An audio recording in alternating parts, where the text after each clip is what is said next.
ए मैया बाझिन हमारा के बना दहलो दुनिया सास ससुर भाई भौजाई ताना मारत हो हमारो कल्याण करा। जय हो जय हो। अज दुखियारी माई अइले दुआरिया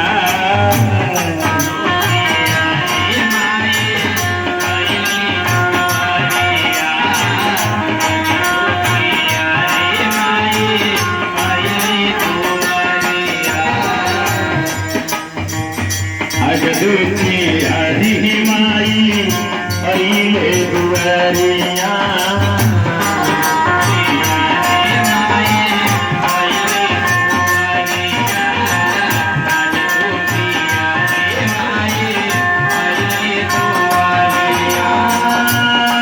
मेरे गाँव को नयन हो चाहे तेरा दर्शन मन चितवन को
सब कितना दिन से पूजा करता क्या होता। और देखें माता रानी के भजन के भाव पे हर एक कलाकार को एक सुंदर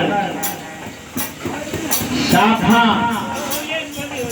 और 101 रुपया का आशीर्वाद माता रानी की स्वर्गीय माता रानी के यादगार में पूरा परिवार लगा हुआ है।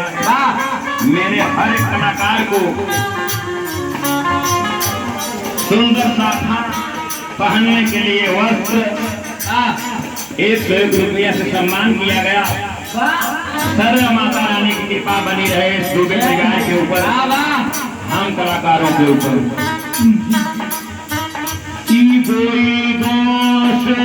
पूजा है करके साधु संत फकीरी हो